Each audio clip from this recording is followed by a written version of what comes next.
Pemirsa, partai politik mulai melakukan manuver jelang Pilpres 2024, bahkan ada partai yang sudah mendeklarasikan nama bakal calon presidennya. Sementara itu PDI Perjuangan baru akan menggelar rakernas pada Selasa besok.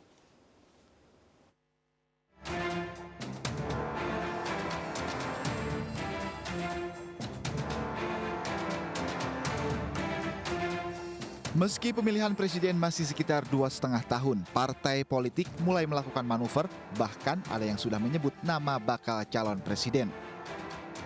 Sebut saja Partai Nasdem yang telah mendeklarasikan 3 nama bakal calon dalam Rakernas Jumat lalu. 3 nama ini yakni Gubernur DKI Jakarta Anies Baswedan, Gubernur Jawa Tengah Ganjar Pranowo, dan Panglima TNI Jenderal Andika Perkasa. Sementara Ketua Umum Partai Gerindra baru-baru ini menggelar pertemuan dengan Ketua Umum PKB Muhaimin Iskandar. Caimin tak menampik bahwa pertemuan tersebut terkait dengan agenda pemilu 2024 dan siap bekerja sama dengan Prabowo. Prabowo Subianto menjelaskan bahwa dirinya telah melakukan pertemuan secara intensif selama beberapa bulan jelang Pilpres 2024. Di sisi lain, Partai Amanat Nasional, Golkar, dan P3 bersatu dalam koalisi Indonesia Bersatu. Namun KIB ini belum menentukan siapa calon yang akan dijagokan untuk maju di Pilpres 2024 mendatang. Partai Keadilan Sejahtera hari ini menggelar Rapimnas di salah satu hotel di kawasan Jakarta. Rakernas ini disebut salah satunya membahas arah agenda Pilpres 2024. Bahkan rencananya hari Rabu usai Rakernas, PKS akan berkunjung ke kantor Nasdem. Sementara itu PDI Perjuangan baru akan menggelar Rakernas mulai besok. Acara akan dihadiri oleh Megawati dan Presiden Joko Widodo. Rakernas akan membahas mengenai strategi rencana pemenangan pemilu termasuk Pilpres 2024. Saat ini ada sejumlah nama tokoh yang berpotensi menjadi calon presiden. Lembaga Survei Jakarta menyebut elektabilitas Ketua Umum DPP Partai Gerindra Prabowo Subianto tertinggi dengan jumlah suara 29,4%. Disusul Gubernur Jawa Tengah Ganjar Pranowo dan Gubernur DKI Jakarta Anies Baswedan dengan 17,4%. Sementara posisi keempat dan seterusnya perolehan suara tidak mencapai 10%. Sementara itu nama Ganjar Pranowo menjadi calon yang memiliki elektabilitas tertinggi yakni 27,6% di survei indikator. Kemudian disusul Prabowo Subianto dan Anies Baswedan, sementara Erick Thohir dipilih 2,4% responden. Tim Liputan iNews melaporkan.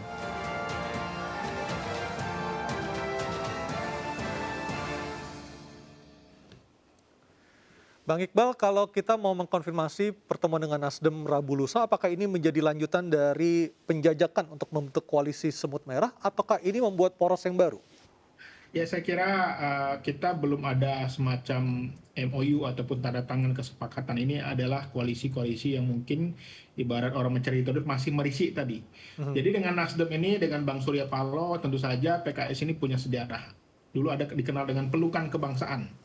Jadi dekat, sangat dekat. Jadi memang kita ingin menjajaki komunikasi yang terbuka dengan Bang Surya dan Nasdem.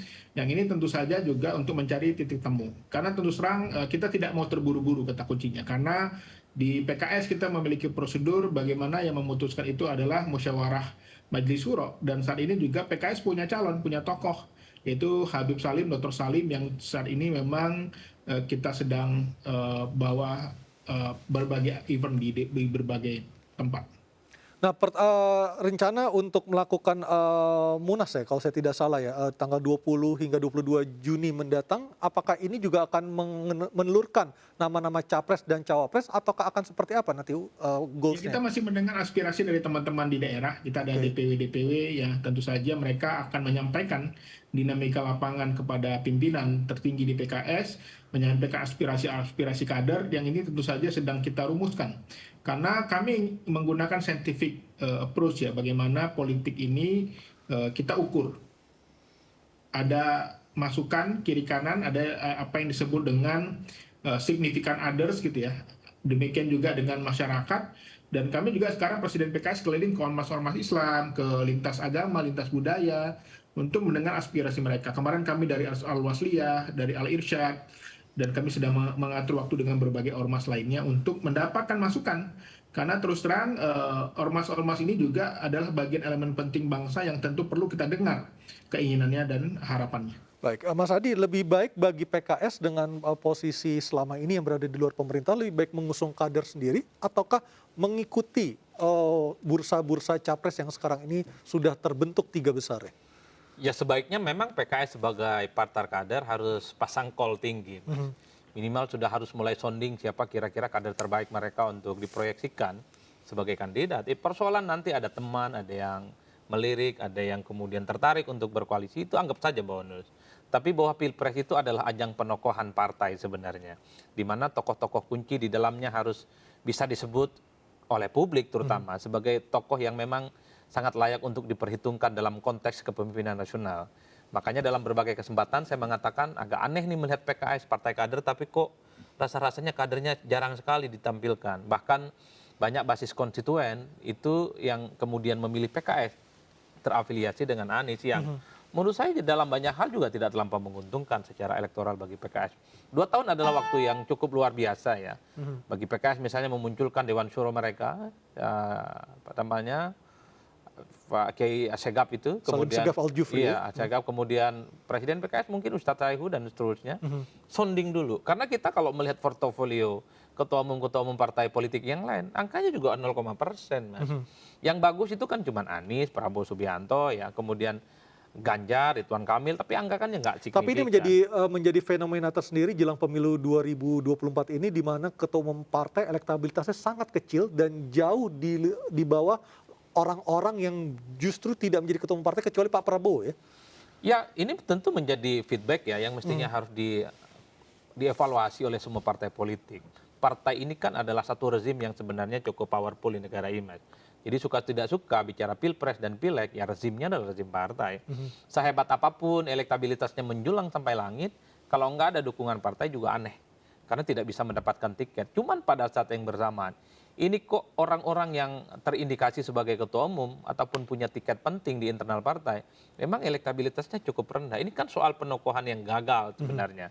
Bagaimana penetrasi ke bawah dan suasana batin rakyat itu agak susah dan tidak bisa diterjemahkan menjadi kecintaan dan kesukaan mereka gitu ya, sebagai figur publik yang akan dipilih.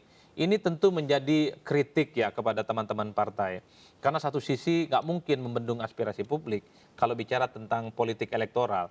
Suara publik itu adalah suara yang bisa menentukan apakah partai dan figurnya yang diusung itu akan mendapatkan dukungan secara mayoritas. Kan yang mengandalkan kekuatan struktur partai itu kan cuma PKS sama PDIP. Ya. Yang lainnya itu ya terletak pada anatomi kekuatan struktur yang berjenjang misalnya pada level pileg ya. Di mana misalnya calegnya itu level provinsi, kabupaten, dan kota. Dan itu kekuatan-kekuatan politik mereka. Makanya mestinya, saya selalu mengatakan, Mas, kalau mau jujur sebenarnya, untuk 2024 ini adalah panggungnya partai politik. Jadi seburuk apapun elektabilitasnya, cobalah diusahakan semaksimal mungkin. Minimal jagoan mereka itu bisa diusung dan bertanding. Ya sambil lalu misalnya kita mencoba untuk melakukan political exercise. Kalau kita punya jagoan di Pilpres, adalah mereka yang namanya nggak signifikan, misalnya nggak pernah dikenal, nggak pernah misalnya punya elektabilitas yang tinggi, bagaimana respon publik dan tingkat partisipasi yang akan datang ke masyarakat? Betulkah itu decline? Betulkah itu akan buruk gitu ya tingkat partisipasi? Atau jangan-jangan memang sama saja tingkat partisipasinya 65-70%? Kan belum ada uji materinya, Mas.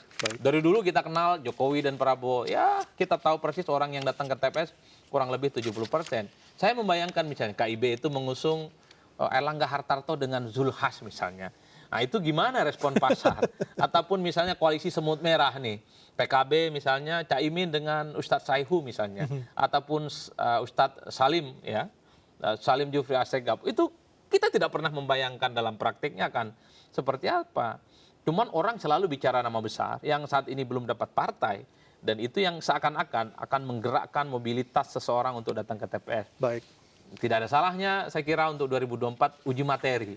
Kalau capresnya nggak dikenal, anggaplah begitu, bagaimana rasanya? Baik, kita akan lihat pemirsa, kita akan melihat respon dari publik seperti apa yang ditawarkan oleh partai kepada publik di jelang 2024 ini, termasuk dalam hal pemilihan presiden. Dan kita juga akan menunggu konkretnya pertemuan antara Nasdem dan juga PKS pada Rabu lusa. Mas Iqbal, terima kasih untuk Terima kasih. waktunya berbincang bersama kami. Assalamualaikum warahmatullahi wabarakatuh. Mas Adi juga terima kasih untuk waktunya. Sama-sama, Mas. Kita Baik. akan sama-sama menunggu siapa yang akan mendapatkan tiket dari partai politik untuk bisa berlaga di Pilpres 2024. Pemirsa, usai sudah MNC News Prime hari ini, mari berbagi untuk masyarakat yang terdampak bencana di tanah air melalui program MNC Peduli. Tetap patuhi protokol kesehatan. Saya Aryo Ardi. Selamat malam dan sampai jumpa.